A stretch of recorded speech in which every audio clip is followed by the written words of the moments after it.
الحمد للہ رب العالمین والعاقبۃ للمتقین والصلاة والسلام علی سید الانبیاء والمرسلین اعوذ باللہ السمیع العلیم من الشیطان الرجیم من ہمزہ ونفخہ ونفثہ بسم اللہ الرحمن الرحیم ام حسبتم یا تم نے گمان کر لیا ہے ان تدخلوا الجنت کہ تم جنت میں داخل ہو جاؤ گے ولما یعلم اللہ حالانکہ ابھی تک اللہ تعالیٰ نے نہیں جانا الذین ان لوگوں کو جاہدوا منکم جنہوں نے تم میں سے جہاد کیا ویعلم الصابرین اور تاکہ وہ صبر کرنے والوں کو جان لے۔ اس آیت مبارکہ کے اندر اللہ رب العالمین نے فرمایا کہ جنت کے اندر انسان ایسے ہی داخل نہیں ہوگا، بلکہ اللہ تعالیٰ اس کو امتحانات کے اندر، آزمائشوں کے اندر مبتلا کریں گے۔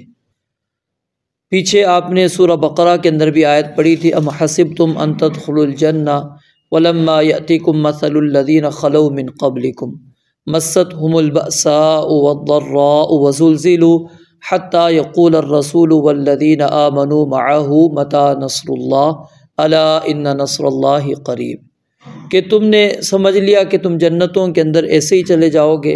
ابھی تک تو اللہ فرماتے ہیں جو تم سے پہلے لوگ گزرے ہیں، جو آزمائشیں ان پر آئی تھیں، ان کو جسمانی اور مالی دونوں تکلیفیں پہنچیں اور ہلا دیے گئے، اتنا شدید ہلا دیے گئے کہ جو رسول صبر کا پہاڑ ہوتے ہیں وہ بھی کہنے پر مجبور ہو گئے کہ متى نصر اللہ، اللہ کی مدد کب نازل ہوگی۔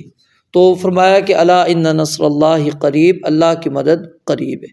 تو اللہ رب العالمین نے جنت ایسے ہی انسان کو نہیں دینی۔ الا ان سلعۃ اللہ الغالیہ، اللہ رب العالمین کا سامان نبی علیہ الصلوۃ والسلام نے فرمایا بڑا مہنگا ہے، اس کی قیمت بڑی ادا کرنی پڑے گی، پھر جا کے ملے گی۔ اب جنت کے لیے بندے کو دنیا کے اندر کافی محنت کرنی پڑے گی، اس کے بعد اللہ رب العالمین اس کو جنت عطا کریں گے۔ تو جو جتنا قیمتی ہوتا ہے، مطلب آپ نے سونا خریدنا ہو تو ظاہر ہے اس کے لیے آپ کو پیسہ زیادہ جمع کرنا پڑے گا۔ اگر آپ اب کہیں کہ میرے پاس پیسہ بھی نہیں اور میں جا کے سونا لے آؤں، یہ تو ممکن ہی نہیں ہے۔ تو اس کے لیے محنت اور کوشش کرنی پڑے گی، پیسہ جمع ہوگا، پھر جا کے وہ آپ سونا خرید سکتے۔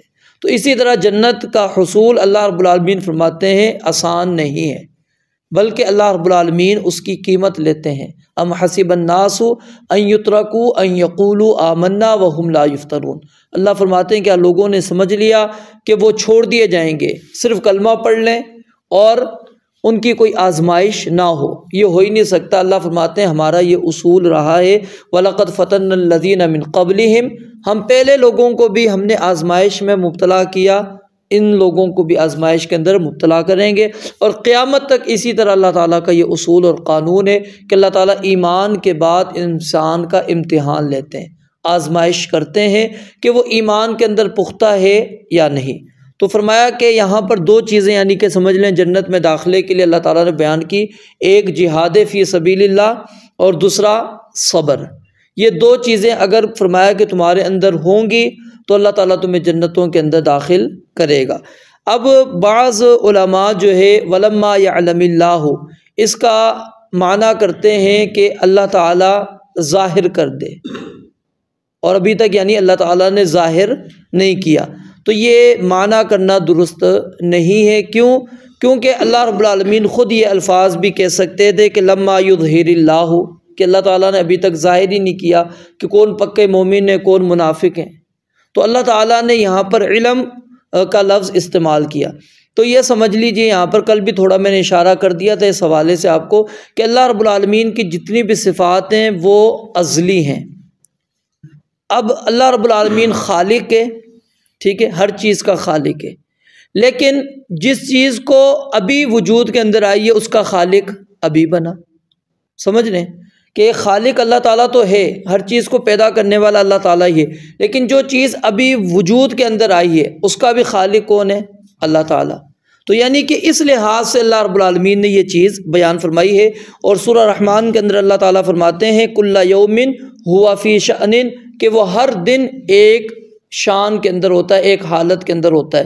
یعنی اللہ رب العالمین کی جو ازلی صفات ہیں پیدا کرنا یہ موجود ہے، لیکن اس کی کیفیت وہ اللہ رب العالمین کی روزانہ تبدیل ہوتی ہے۔ اللہ رب العالمین جس طرح چاہتے ہیں جس چیز کو پیدا کرتے ہیں۔ اور اسی طرح قد سمع اللہ قول التی تجادلک فی زوجہا، سورہ مجادلہ کے آغاز کے اندر اللہ تعالیٰ فرماتے ہیں کہ اللہ تعالیٰ نے یقیناً اس عورت کی بات سن لی جو آپ سے جھگڑا کر رہی تھی۔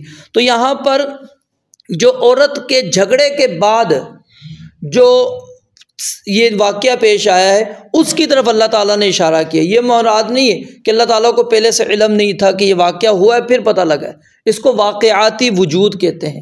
پھر اسی طرح کی ایک اور آیت موجود ہے قرآن کریم کے اندر، اور پھر یہی آیت بھی آپ لے لیجئے۔